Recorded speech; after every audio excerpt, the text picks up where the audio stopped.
میں کچھ دن پہلے ایک جگہ تعزیت اور ڈرتا ڈرتا گیا تعزیت کرنے. پرانے جاننے والے تھے, دوستوں کا رشتہ تھا, تو میں ایک ہی بیٹا تھا, تو وہ مجھے پتا چلا کہ ٹرین ایکسیڈنٹ میں انتقال کر گیا. تو میں ڈرتے ڈرتے گیا جو کہ معاملہ مشکوک تھا. اور جب میں تعزیت کے لیے اندر پہنچا تو ہمارے جو انکل تھے, جن کا میرے دوست تھے, وہ ان کے کچھ عزیز کہنے لگا کہ حضرت جی آپ کے ساتھ والے باہر جا سکتے ہیں؟ تو میں نے کہا چلے جاتے ہیں. میں دوستوں کو گاڑی میں بھیج دیا, اور جب میں نے اس سے بات چیت کی, کہنے لگا میرا بیٹا ایکسیڈنٹ تو میں نے بنایا ہے, وہ تو خودکشی کر کے مرا ہے. شادی کے 11 سال بعد خدا نے ایک بیٹا دیا تھا, اور مجھ سے غلطی یہ ہوئی, میں نے کہا میرے بیٹے کو تکلیف کوئی نہ آئے. اس کے منہ سے جو نکلا میں نے اسے دیا, جو اس نے مانگا میں نے دیا. کہتا ہے جو شخص 16,000 مہینے کا کمائے اور بیٹے کو 40,000 کا موبائل خرید کے دے, کہتا ہے میں نے ہر سہولت اسے دی. پھر ایک امیر کی لڑکی سے یونیورسٹی میں پڑھتے ہوئے اس کا تعلق بنا. بچی کے میسج بھی میں نے اپنے موبائل, اس بچے کے موبائل میں دیکھے, اور اس لڑکے نے جو میسج سینڈ کیے وہ بھی میں نے دیکھے. پھر میں گھر پہنچ گیا, میں نے بیٹے سے منتیں کی کہ بیٹا وہ ہمیں رشتہ نہیں دیں گے, ہماری برادری بھی چھوٹی ہے اور ہمارے جیب میں پیسے بھی کوئی نہیں.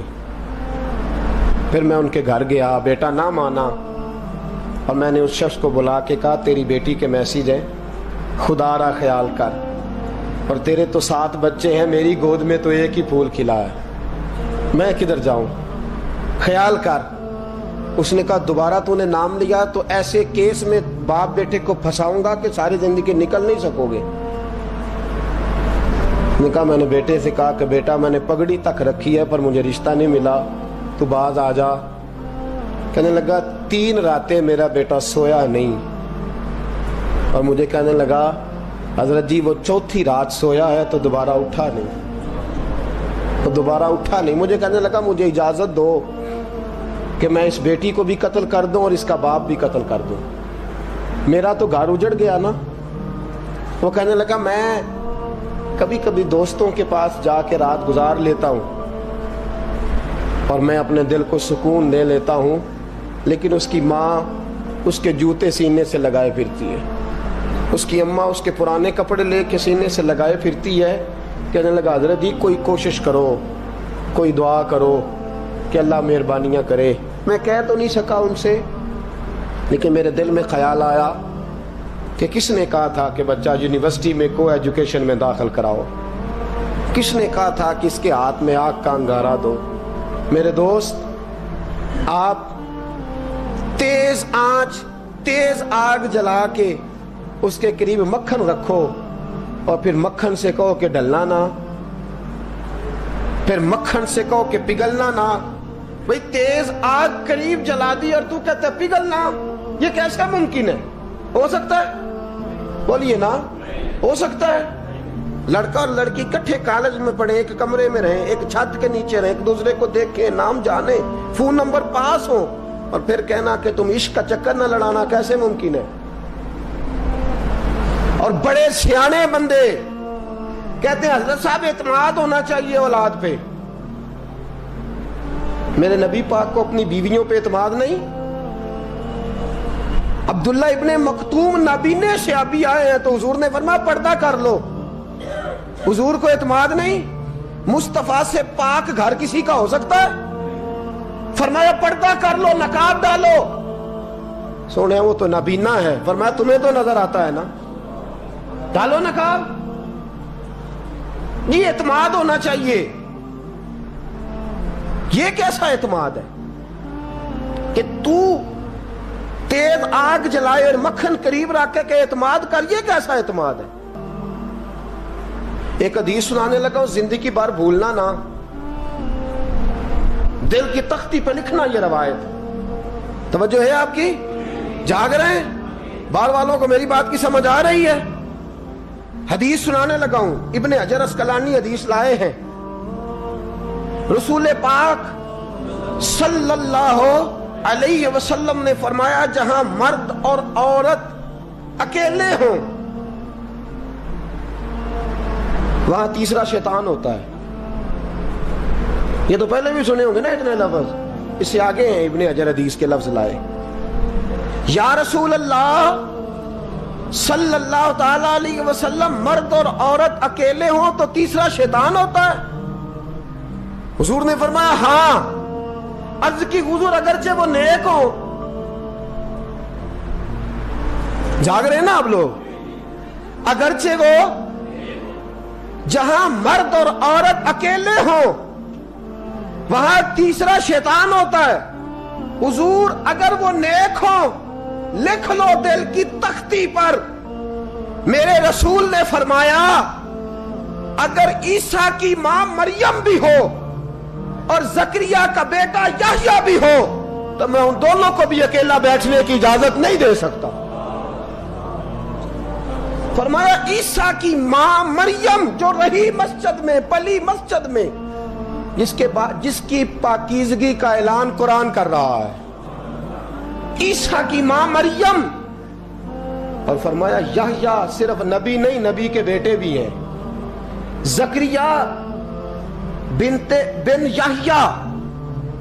فرمایا اگر یہ دونوں بھی ہو، ایک نبی ہو اور ایک ولی ہو، مریم اور یحییٰ بھی ہو، مریم اور زکریا بھی ہو، فرمایا میں ان کو بھی اکیلے بیٹھنے کی اجازت ہے.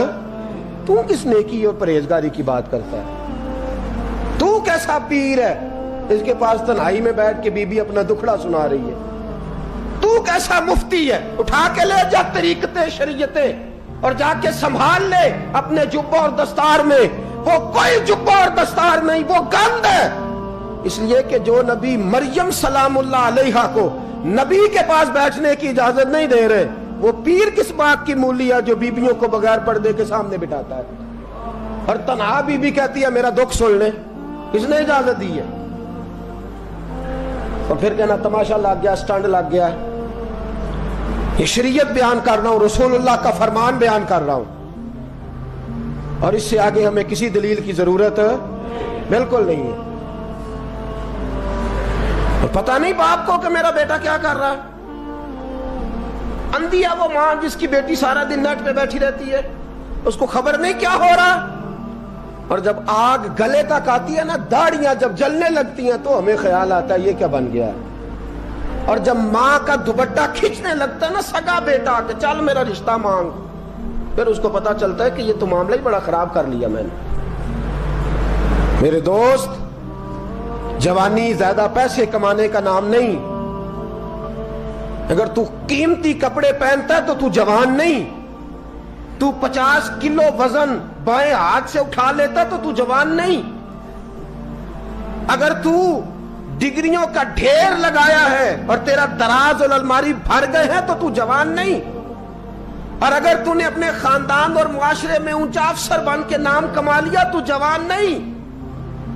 جوان اس کو کہتے ہیں جس کی جوانی پاکیزہ ہوتی ہے. جوان اس کو کہتے ہیں جس کی نظر جھکی ہوئی ہوتی ہے. جوان اس کو کہتے ہیں جو حیا کا پتلا ہو.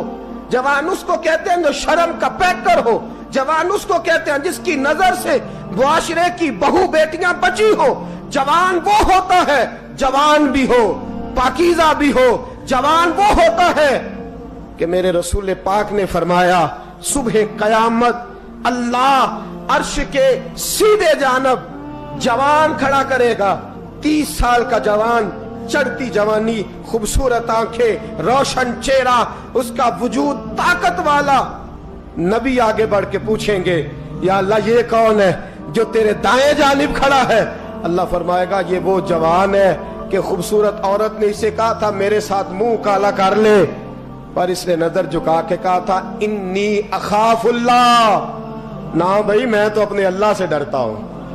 فرمایا یہ پاک جوانی والا ہے، یہ حاجی نہیں، نمازی نہیں، یہ ولی نہیں، یہ صوفی نہیں، یہ وہ نہیں جو غوث زماں ہو، قطب دورہ ہو، پیر طریقت نہیں، مفتی وقت نہیں. یہ خالی جوان ہے پر پاک جوانی لے کے آیا ہے. یہ خالی جوان ہے پر پاکیزہ جوانی لے کے آیا. یہ خالی جوان ہے پر اس کی نظروں میں حیا بڑی ہے. یہ پاک، یہ کیا تماشا لگ گیا عشق کا چکر. اور آج جتنی مصیبتیں کھڑی ہوئی ہیں اس عشق مجازی کے روگ نے کھڑی کر دی ہیں. ہر جوان.